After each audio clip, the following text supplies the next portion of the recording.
Baitan na si Diwata, tatakbo kasi. Anong party list? Vendors, no? Vendors si Diwata. Ito, ganda-ganda pa ito.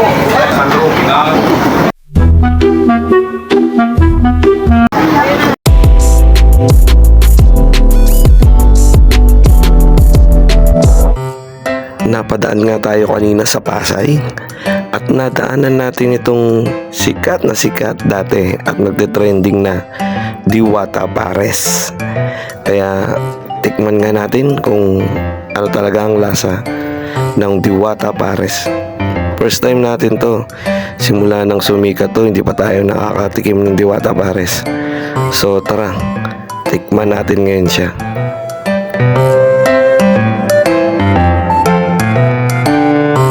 G-Shock eh, baka libreng G-Shock to.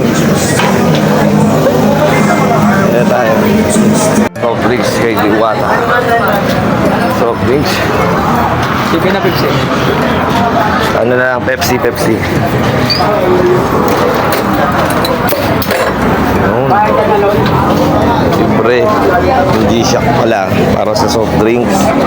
Ayan o.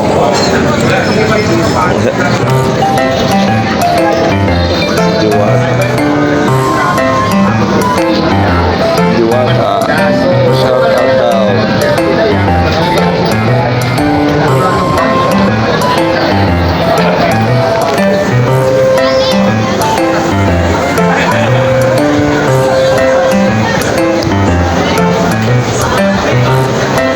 Baitan na si Diwata, tatakbo kasi. Kain na tayo. Tikman natin.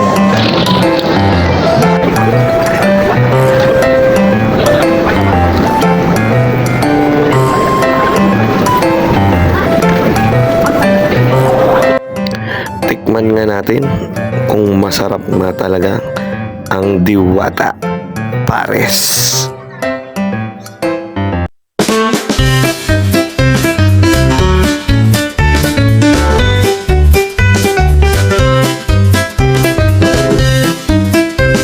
Meron tayo magko-comment sa Pares ng Diwata. Kain muna tayo, gutom na ako.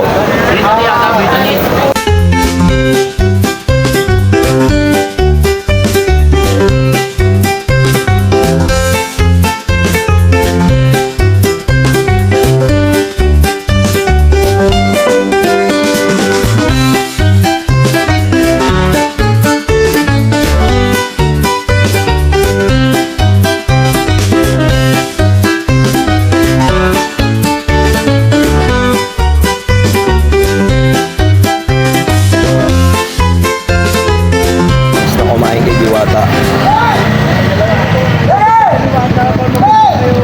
120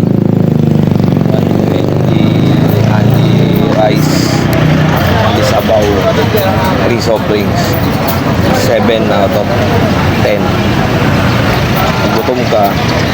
Pag gutom ka sulit.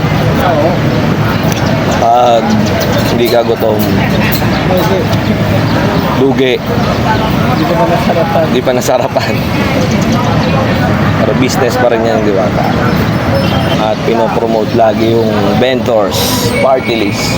Ayun, may vlogger na naman na nag-interview doon kay Diwata. Shoutout na naman. Dati ayaw na niya mag-shoutout. Ang tumakbong vendors, puro shoutout na. Pero hindi na ganun kadami katulad dati. Kunti na lang. Hanap na lang tayo ng ibang pares sa susunod. Just a normal pares.